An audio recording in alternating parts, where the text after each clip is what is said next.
Welcome to The Leaders Who Care, a podcast powered by Dynamis Group.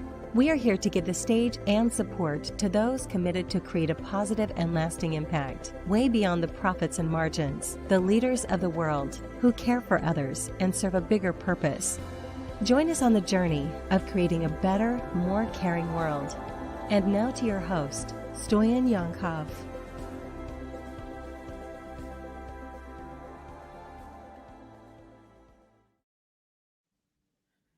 Hello, everyone, and welcome to yet another exciting episode from the Leaders Who Care podcast. We are here to give stages and support and to feature really the leaders of the world from all walks of life, from all different countries. And actually, we're very excited to have our first Norwegian this morning. Nina, how are you this morning?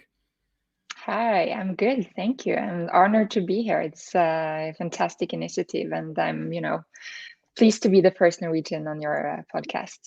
Fantastic. Where do you join us from? Are you working from home these days?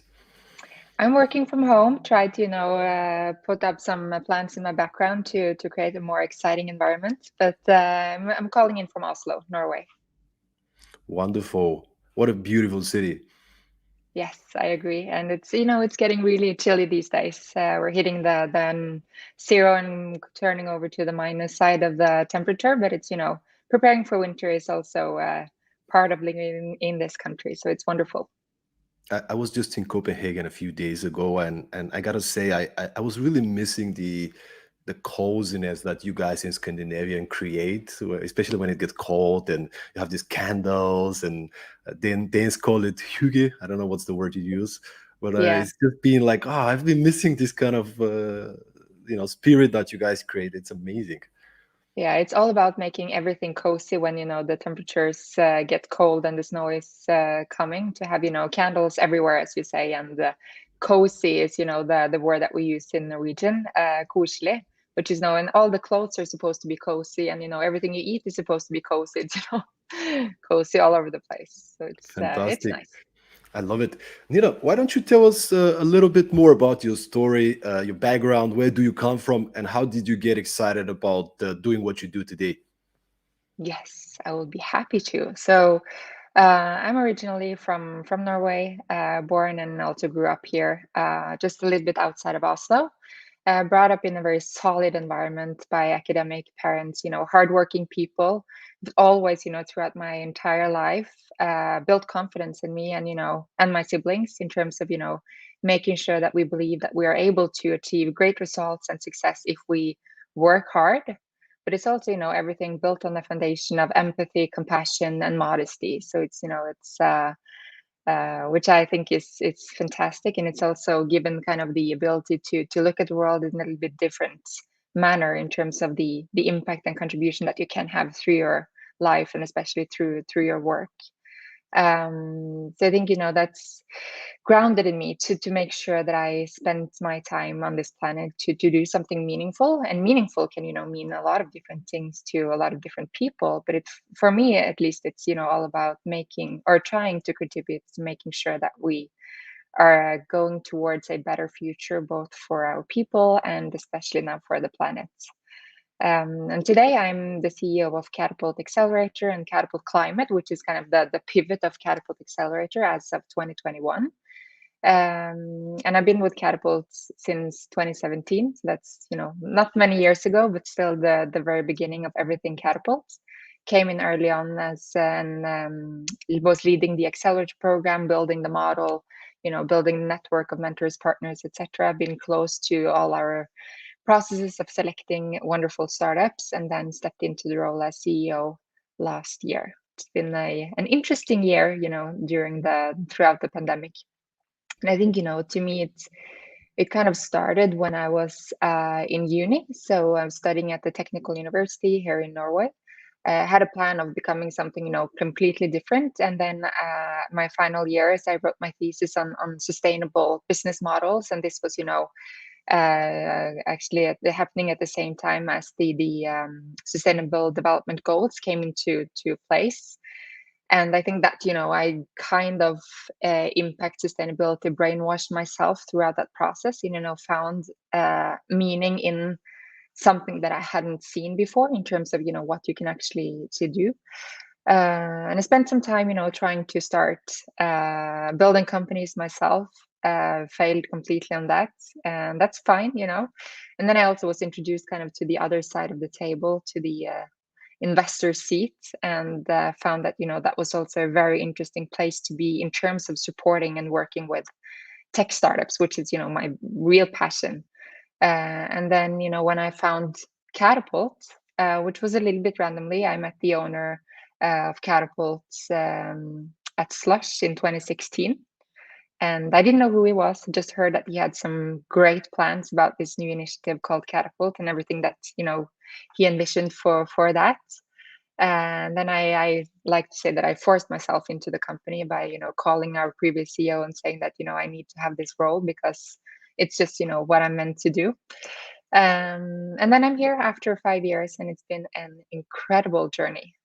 Finding myself, in the layer between startups, those who are, taking on the risk and the challenge of using technology to build solutions for a better planet. Those are the real heroes, right? I'm, just lucky to be able to be on board and work and support with these fantastic people. So I think that's, a little bit into where I come from and where we are at with Catapult. And, it's a complete match with my personal values and, what I want to spend my time doing. So Fantastic. And could you maybe share some numbers, at least just roughly, in terms of the kind of impact that you have created at Catapult in terms of number of investments and so on and so forth, so people can actually get a context on the impact that you guys are making? yes, and I'm on the inside of this bubble of impact investments and accelerator programs, and I talk like everyone is on that in that bubble, and I know that people are not, so I can try to explain a little bit better. So what we do at Catapult is that we look for the best companies out there, people that are using technology to build solutions that will address one or more of the SDGs in terms of then having a positive impact on our people and planet. So we source globally. We look for companies no matter where they come from. And then we select a handful of companies that we invest in with our fund. And then we take them through an intense 3-month journey through our accelerator program, where we try to help them with what they need most at that part of their growth journey, if you can say that.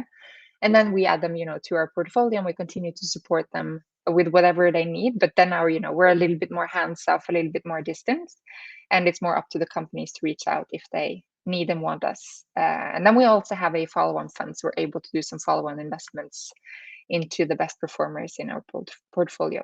So since we started off in 2017, we have looked at or screened around 13,500 companies from all over the globe. And out of these 13,000, we have invested in 108. So we kind of reached the 100 number this year by adding 18 new companies to our portfolio. And then, there's no limit or, number that we're reaching for, just the more the merrier in terms of being able to find and support companies. So we have invested in these 108 companies, and they also have been or are currently going through our accelerator program that we're in the middle of running. So Fantastic. Wow. Great work, Nina. I'm super excited.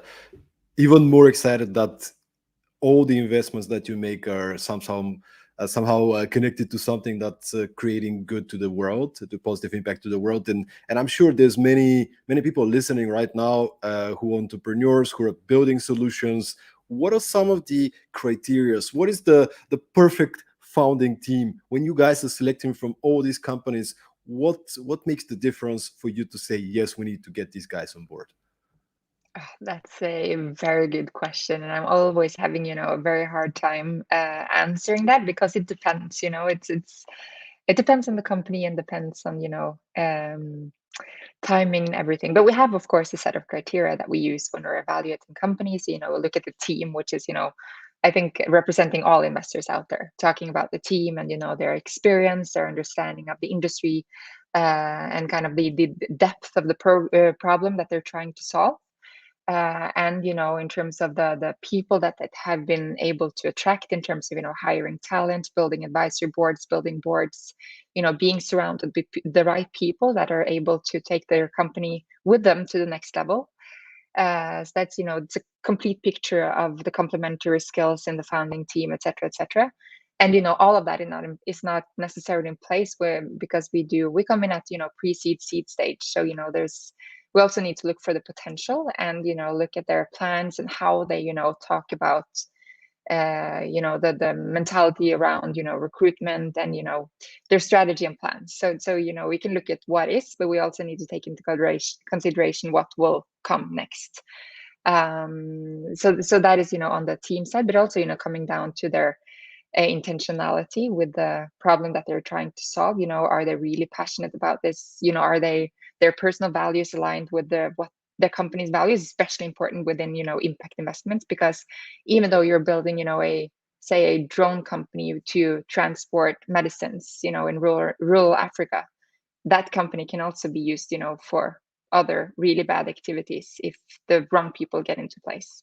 So it's how grounded they are in the belief and the kind of depth of the problem. So that is one aspect of it. And then it's also on the traction side. Are they able to acquire customers, pilot customers, other investors? That complete aspect to see that we need to have the validation from the market in place.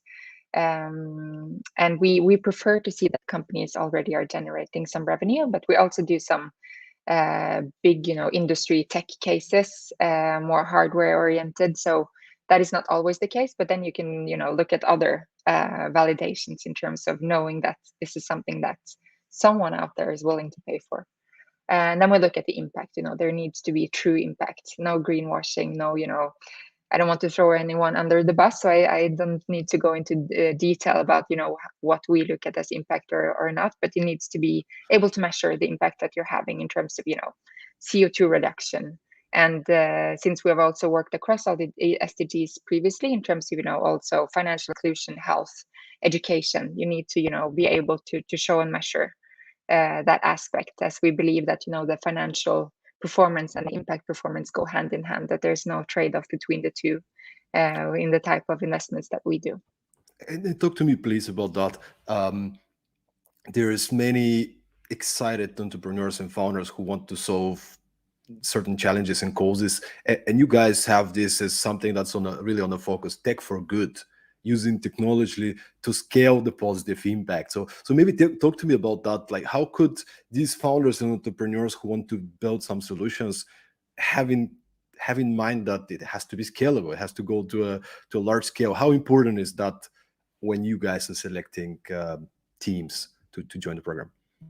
Oh, that's a good question. I think the scalability, or at least the potential of scale, is super important, but it also depends on the type of impact that the technology is having. So if it's, say, a small contribution on the impact per unit or per user, or how those two are linked together, then the scale in terms of reach needs to be have a high potential. And as we're working across the globe, there's no geographical lines in impact or in our approach. So also making sure that if you work on that type of technology, that type of company, you also need to be able to rig that for scale, international scale. But other type of technologies where the impact is huge per unit, if you can say that, then scale it's a different game. And it's smaller markets can be okay, but we're also always aiming for global reach, because these are global problems, and we have people across the planet and a huge planet that you need the big and good solutions. And talking If about that makes good sense, solutions, it's hard to go into depth on all the separate companies that we have worked with.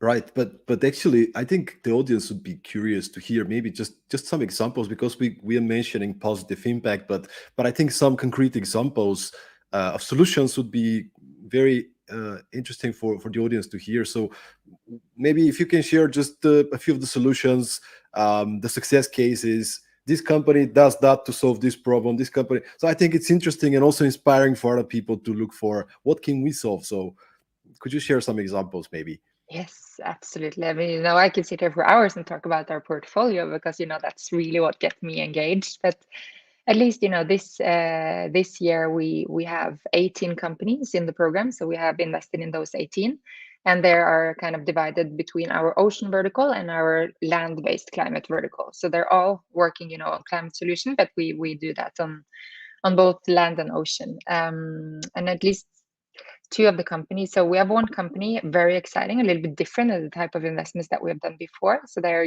both a hardware and software company, and they are using 3D printing to produce concrete modules.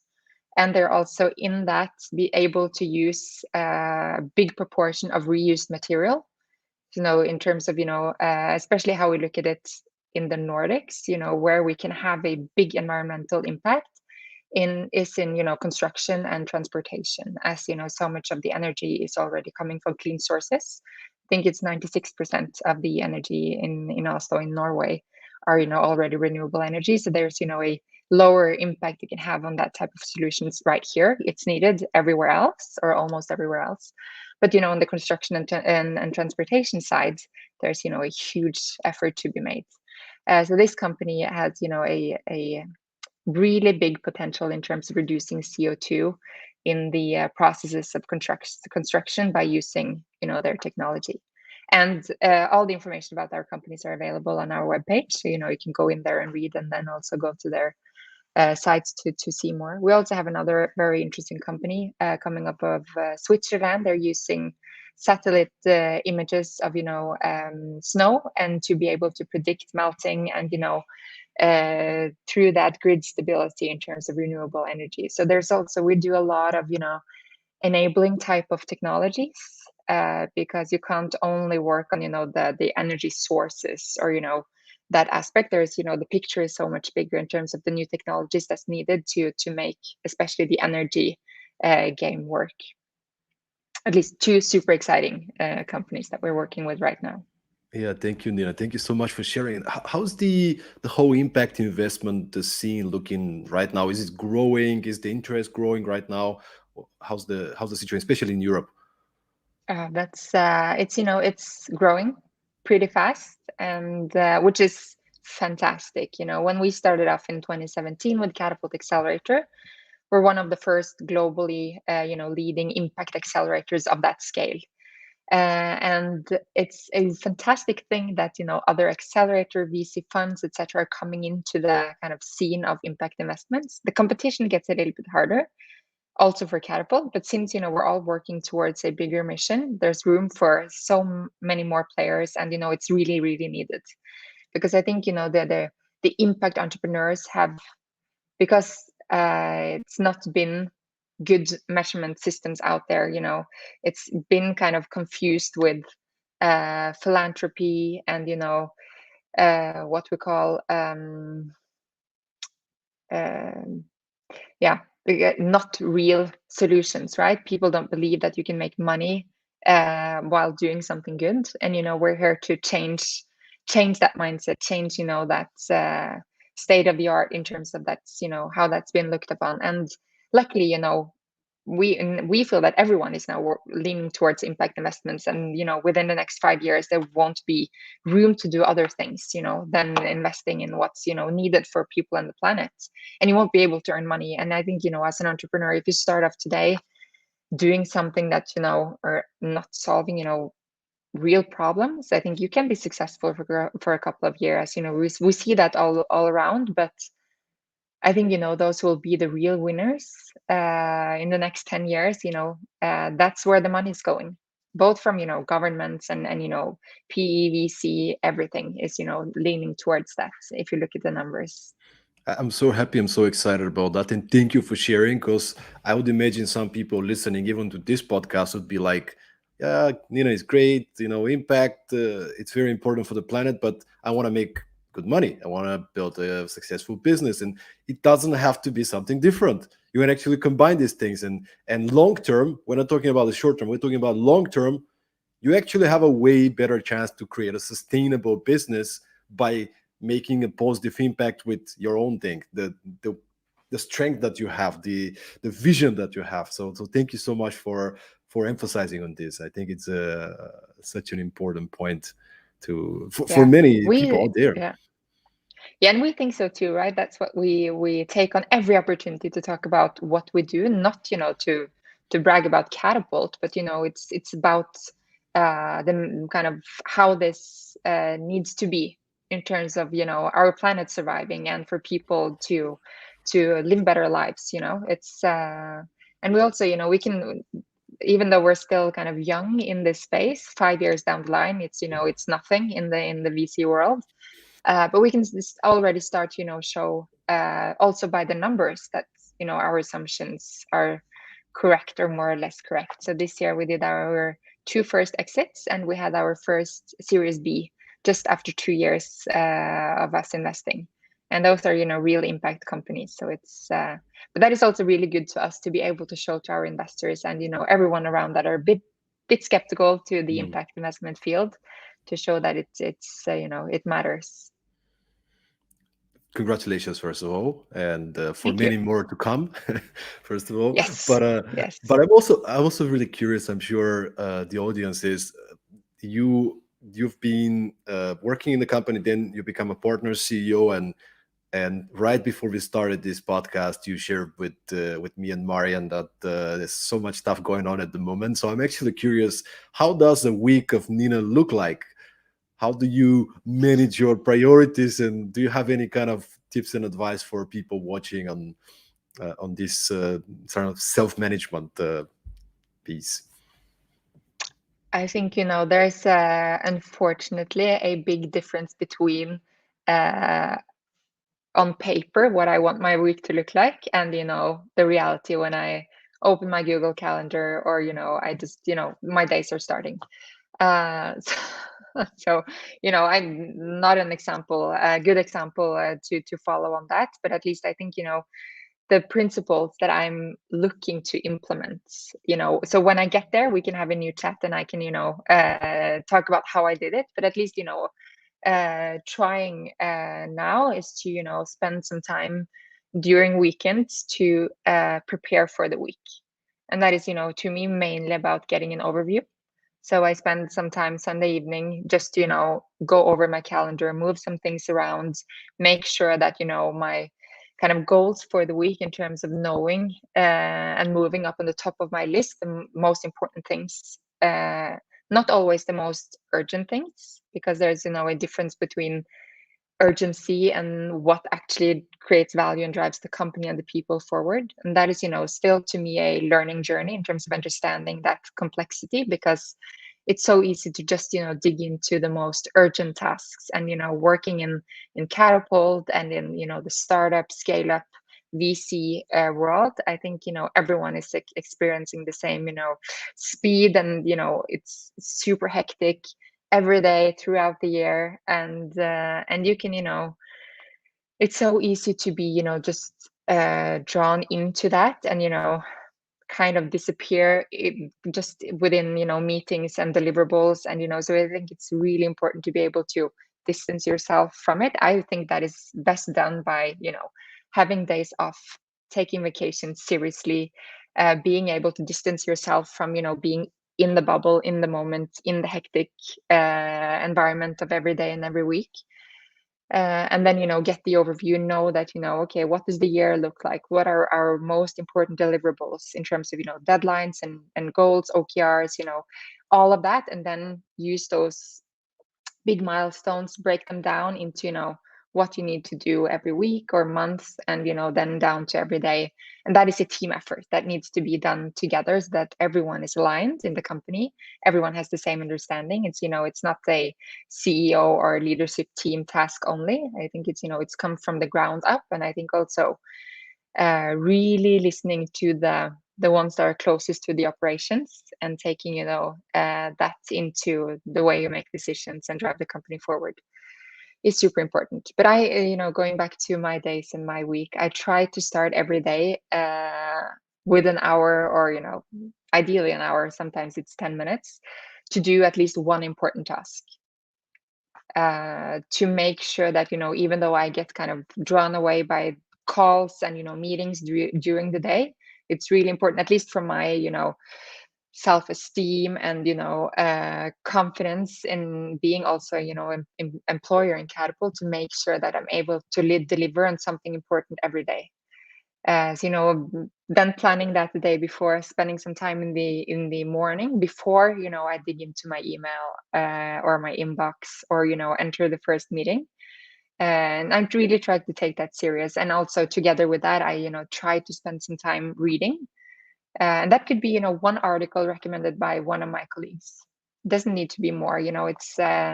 It's so easy, at least for me, to ideally I should read for an hour, and then I should spend an hour doing an important thing, and then da, da, da, da, da. And it just doesn't work that way. So I think there's the balance between planning and how the ideal week should look like, to the reality of everything. And just accept that it will never be ideal. Then you need to work, at least I would then need to work just by myself, and not be surrounded with awesome people. And then it's of course being able to shut down, so close down the computer and do other things. I don't care whatever you like to do, but to me getting outside, working out, at least physical activity, spending time with friends and family, but also being completely alone, which is what I love to do. And I can do whatever. I don't like to talk about my plans or what I prefer to do when I have this alone time. Can be nothing, can be laying on the floor and thinking, but it can also be I'm really interested in everything from redesign and secondhand vintage type of fashion shopping, and I also need to kind of have enough time to dig into my other interests to feel that I'm complete and happy. Thank you for sharing this, Nina. I think many leaders listening will relate to all the things that you're sharing, because if you want to be a caring leader, it also comes down to you want to be everywhere, and especially when you're empathetic, you just want to help everybody and you want to go after every request. And I can imagine in your work you have all kind of different stakeholders, investors, startups, employees, partners, and it could be really difficult to say no. And mm, when we were writing our book, I reached out to over 50 different founders and entrepreneurs. And one of them was Steli Efti. He's the founder and CEO of a company called Close.com. And I asked him, Steli, how do you manage to stay productive? And he told me, my biggest productivity tool is saying no. I need to say no to 99 things so I can focus on the one thing that really matters. And I'm curious if you can share, how do you say no to things so you can focus on the things that really matter? I'm really bad at saying no. So, that's one of my weaknesses, and I'm fully aware, and I want to change it. I'm just not there yet. Because it's as you say, you want to be available. And I think I look at one of my most important tasks as the leader is to make sure that people are able to do their work in the best possible manner. And I've kind of challenged myself to try to never be the bottleneck of anyone's processes. So it shouldn't be so that people are in my team, all the brilliant talented people I'm surrounded with, that they're not able to move their tasks forward just because I'm not able to respond, or but that can also be solved through good planning from all sides. So there are many ways to build good processes so that we don't end up being bottlenecks for each other. But in a company with full speed and a lot of it's hectic, stressful, it can at least look like it's horrible from the outside, but I think we're doing good on the inside. To think that you need to be available at all times, and I've been that for many years, during weekends, late hours, early hours, during vacation, which then end up not being a vacation because you're on and in full response mode all the time, which is horrible for everyone. And it's being a leader, it's also coming down to setting the examples. So if I'm if my employees should trust me when I say that it's completely fine that you take time off, please log off during the weekend, please take vacation, please do not respond to anything. I think it's also important that for others to be comfortable, that I also lead by example on that, so that we create that trust that, this is, how we roll, and this is, how we want things to be. Then, it's, emergency cases are really important things. We should all be able to pick up the phone or reply to an SMS. But I think that we should try to avoid, that mentality, because it's also a culture thing, right? And, establishing those kind of ground rules of, people, it's okay to have a life outside of Catapult. It's okay to do other things. We really want to make sure that people do other things for them to sustain in Catapult over time, right? If not, we can work ourselves to death and then we're out, and that is not good for anyone. This is fantastic. And if you can maybe build on top of that, when I mentioned the phrase care culture, what comes to mind to you? How would you define a care culture in an organization? Oh, that's a good question. I think, so to me at least, people, the most valuable assets of any company, and the people of Catapult, my working family. I think, they're not. I want them all to have, good lives. When they think about work, it should make them happy. Sometimes, stressed, and that's part of the game. But at least, it should feel meaningful to everyone to be part of it. And I also think that comes down to how we treat and care about each other as employees, but mostly, just as human beings. So for people to know that,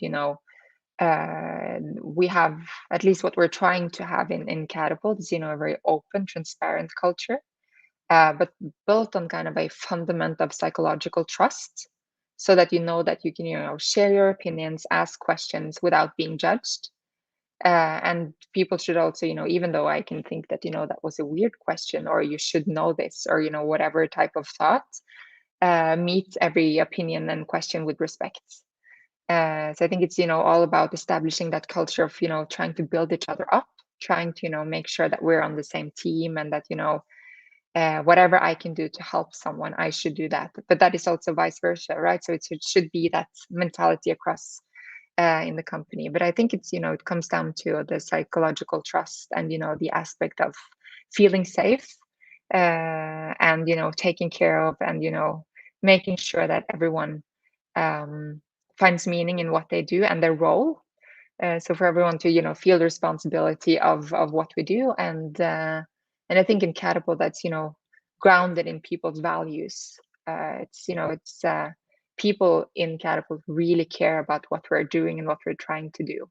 So, the value alignment, and the way that, you're able to meet mentally also. I think that's, part of it, because we care for, a better world. We care for, the planet, people, building better solutions. And I think, then it comes down to the type of people that we are able to attract and have in our company. So it's contributing at least to, a care culture, if you can say that. Wow, thank you so much, Nina. Putting people first, creating a culture where people we're bringing, they're sharing the same type of values. We have a very clear purpose and calls the bigger picture. Why do we do what we do? Everybody is excited about it, personally engaged with it. And as you said, creating a safe space for people to be themselves, to be vulnerable and okay to share. And I'm speaking to you now for 33 minutes, and I'm already impressed by the level of transparency.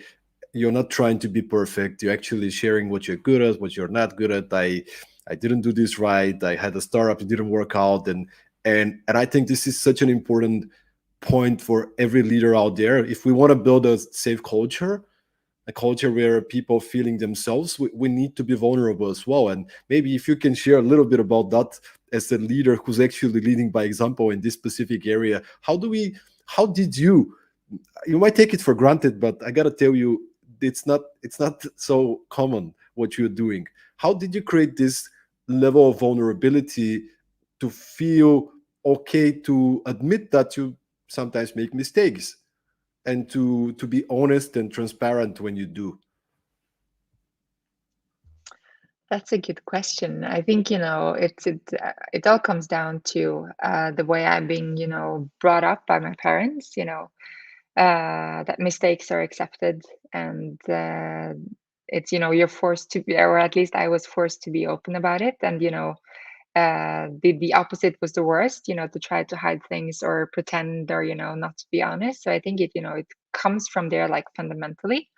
But it's also, I see that, I'm the workload and what we do in Catapult is, sometimes so challenging and, really hard to make things work and, drive things forward. And I'm not able to both, put all of myself into my work and trying to, make sure that people are okay and that we're kind of moving in the right direction, and also upholding some sort of a mask if I am not successful or if, I make mistakes. So I think, I also really want my team and employees to be open and transparent, because I think, that comes down to the trust. And, I think people are able to perform much better if they can lower their shoulders, be open, and, know that their mistakes will be accepted. And I've needed to work a lot with myself in terms of also taking on that role as, a leader. It's sometimes I think, maybe I'm too open with everyone. Maybe I'm too transparent. Maybe, should I, be a little bit more distant emotionally, and, but it's just, it's not me. And we'll figure out if that's, wrong for some companies and some roles that would then not, maybe not be the perfect fit, but that is also okay. And I think, for me to be a leader in a position where or in a company where it's okay, and, that's what we encourage and from everyone around us, because we as a group believe that, we're better performers if we have that psychological trust and, openness and respect for each other. But yeah, it's really difficult. It's, it's not necessarily that natural, but it's been work in progress And also on my end. how's it been working in terms of the response when you show up vulnerable and maybe sometimes, as you said, too transparent? How did the team react? Was it positive or not always? Sometimes it wasn't a great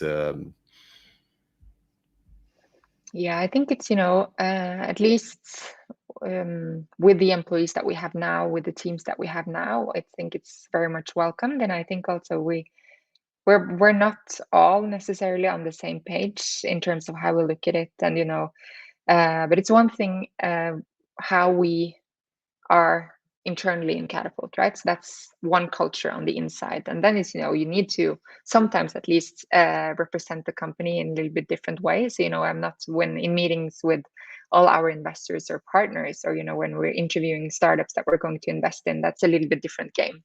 But that is also, being able to shift those roles around and also being, professional in the vulnerability, or the other way around, the balance between the two. It's not either or, right? You can be super professional but also be vulnerable, transparent, open. But I think if you're able to balance that, I think it's, it's so much stronger than not, taking on the vulnerability part of the, the human aspect of also being a leader. Well, just, we're just people, so it's not that much difference. But I think it's, it's also grounded in how we work with and approach the companies that we're working with. So, it might be a little bit of sidetrack, but I think it's interesting aspect of Catapult is that, even though we're hardcore investors, right? So we're investing in companies for, profitability and great financial results. But we're only investing in companies that are, purpose driven and are trying to build something better. So you're meeting a little bit different type of people than, at least if I can, say that in general, than in other type of companies, or, that are not purpose driven in the same way, which I think, it's weird, hard negotiations and, trying to land deals with these great companies. But it's something about, we're together working towards something greater than ourselves. So the line is, it's strong and it's professional between the companies and between Catapults. But at least, when we come to an agreement, we also spend time on, making sure that they know that we are on their side. And we are not, taking them through an accelerator program to be mean and trying to, push their limits, or, we're doing that because we believe that fundamentally the aspects and the elements of the program will help them take their company to the next level in a better and faster way than if they were not in the program. But, we're also then doing everything we can to make sure that we are building resilient teams and founders. So, looking at the human aspect of it.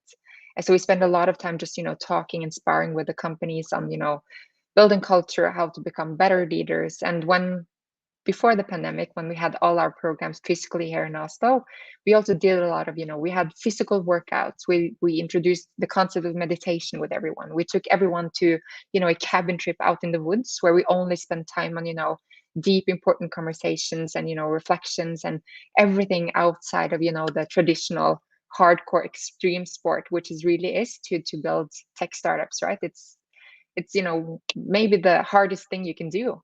And for us to respect that and really try to take care of the people, at least I think that's been part of why we have been also able to build such strong and good relationships with the founders that we have invested in. And thank you for doing that, because entrepreneurs, putting myself in the same kind of bucket, we're driven people. We're fire. We're passion. We don't have to tell us go and work, right? It's the other side that usually gets neglected: the well-being, remembering to take breaks, eating good food, meditating, taking good care of your not just physical but also mental, emotional health, having a mastermind group, having a place where you can share all these things.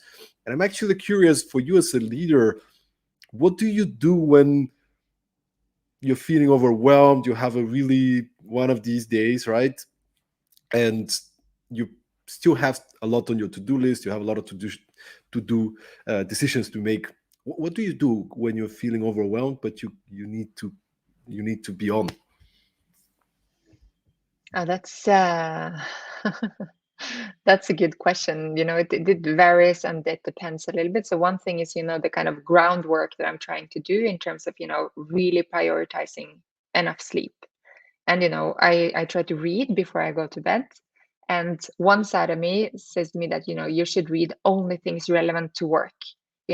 Every book that will make you become a better leader or, understand, the aspects of climate technology better. And, but I know that, to get a good night of sleep, I should read something that will actually make me disconnect from work. So I don't read that type of books before I go to bed. I read, novels, fiction, whatever, but really good books. So I try to spend some time on, calming down, because I know that's a fundament for me to get a good night's sleep. So, those small things.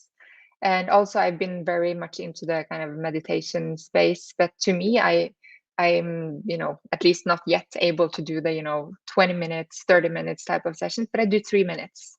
And, even though I think that I should do more, because that's good, all coming down to everything you should do. And, the vision that you had for yourself on the type of leader, the type of person you want to be. And you hear about all these, inspiring leaders that, they wake up at 5 a.m. and they work out for an hour and they meditate for, 30 minutes. And then, they start work there at 7.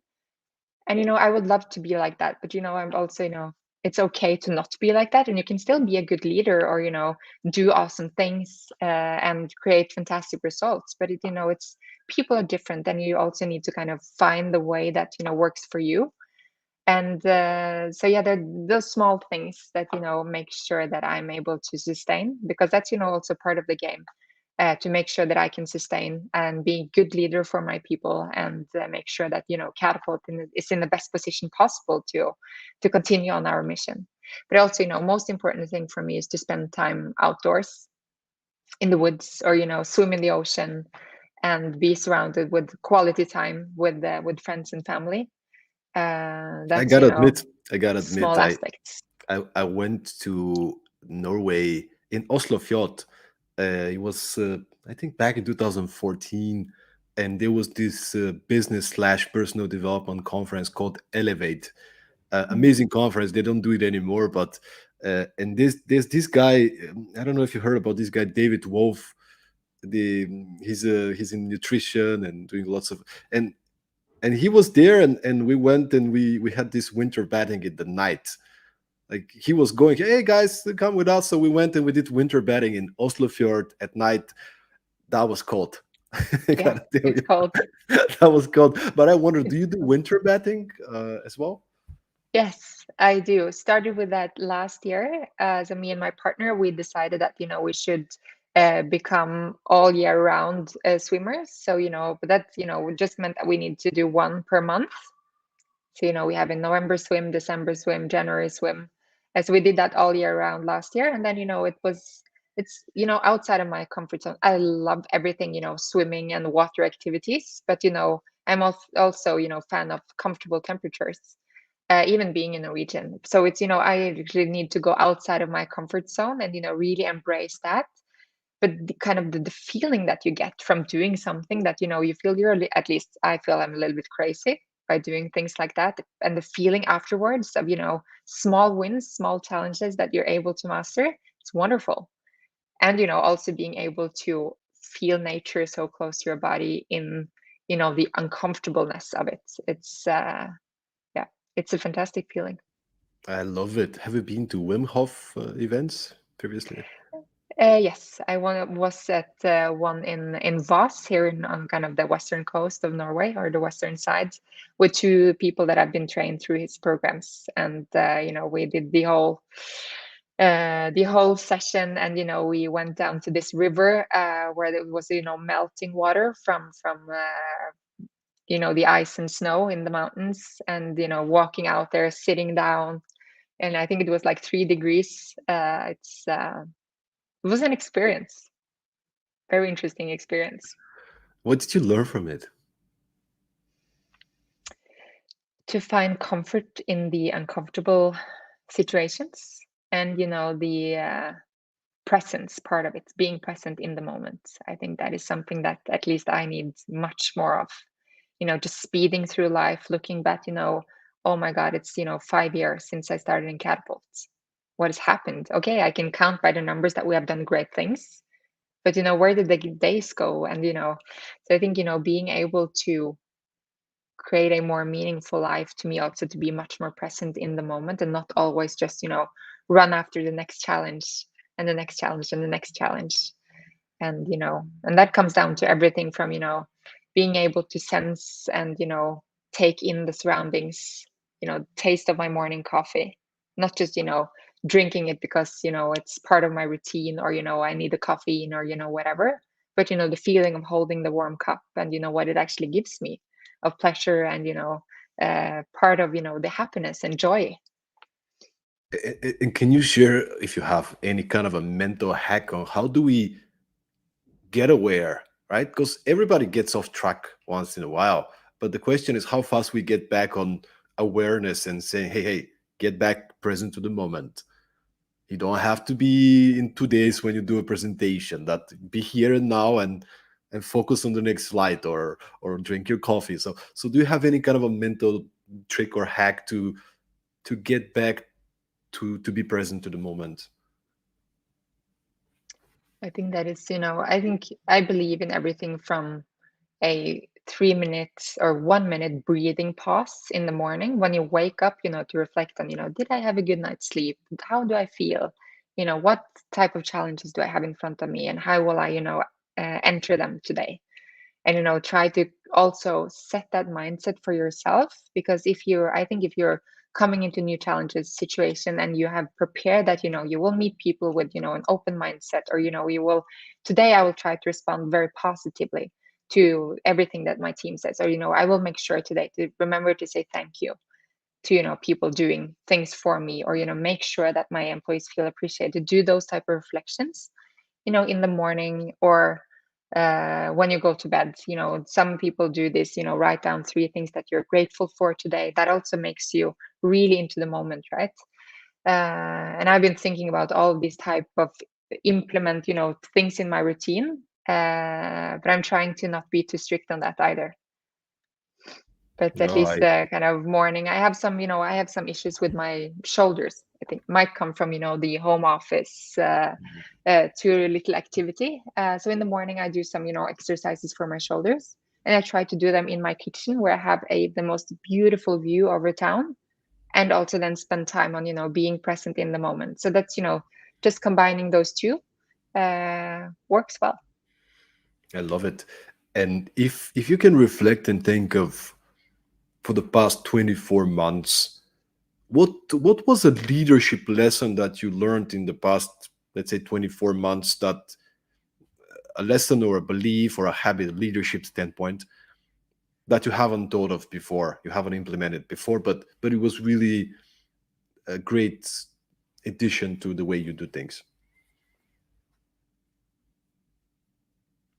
Oh, that's a good good question. I think in general, what I know and have been thinking about before, but never taken seriously is the part of self-care. Establishing and making sure that if I am to be a good leader for my people and the company, I'm not able to do that if I'm not taking care of myself. And it's so simple. People talk about it all the time. You need to eat well, you need to sleep enough, you need to get physical activity, you need mental rest, and at least the breaks. And I talk about it to everyone, but it's the taking that serious and implementing it for yourself. I think that's maybe the most important real life learning that I've had, also because I pushed myself to some sort of a limit, and then realizing that it's not worth it. It would not be worth it for me, for the company, for my employees, for anyone, in terms of hitting the wall, burnout, and really understanding and respecting and taking that serious for myself, and then also being able to be much stricter with the people around me. I think that is maybe the most valuable learning. Thank you so much for sharing. I'm sure many leaders listening right now can relate to it, because it's not something new. Everybody knows that we should do Yes. it. But how much do you actually prioritize self-care as opposed to your team, your customers, the product, the business, your family, your friends? So thank you for this reminder, Nina. And we talked about previously the discussion about tech for good, and you're so passionate, you're so connected to this purpose. So I'm curious to hear from you. What is your, if you close your eyes and imagine a better future where technology is used for good on a massive scale, what do you see? How do you see a world where we are implementing this? Oh, that's a good question. I know that there's still a long journey and a tough journey to get there.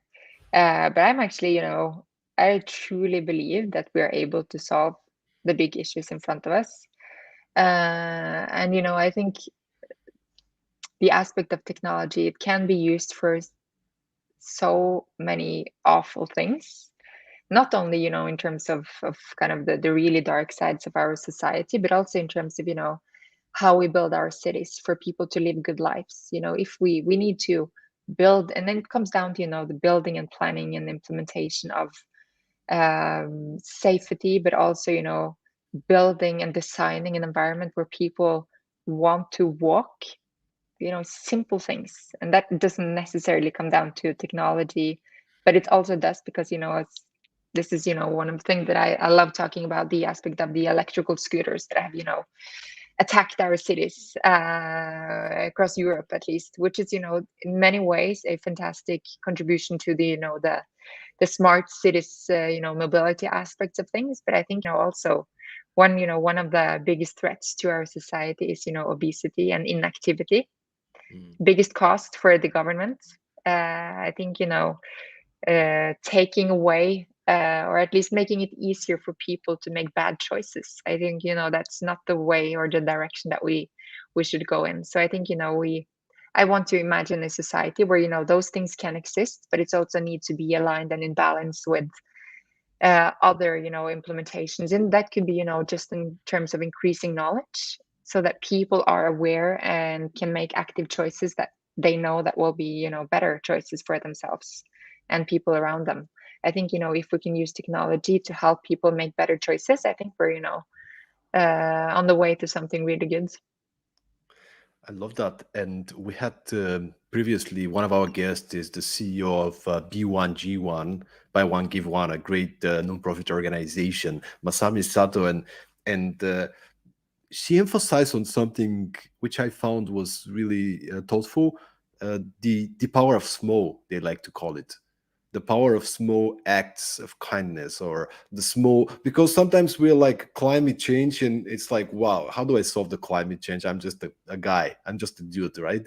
But she emphasized on how the small little actions compounded over time create a big difference, and she was encouraging us to just, hey, pick up the trash on the street, or like there's so many things you can do on a daily basis. You don't have to change the whole world. And I wonder, having this in mind, there's many executives, there's many entrepreneurs listening to this podcast, and I wonder what would be your message of what are the small things we can do in order to start making a positive impact to our world.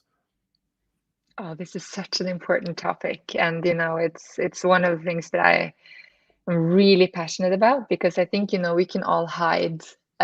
It's easy to hide when we're talking about the big serious problems, and as you say, as one person, I wouldn't make a difference. It doesn't make a difference if I travel less, or if I eat less meat or whatever.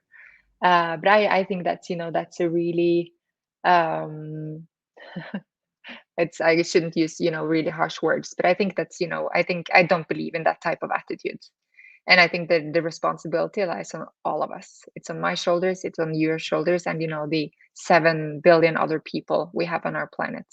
And we are in different positions in terms of the foundation that we have to create good lives, make good choices, and the resources that we have around us.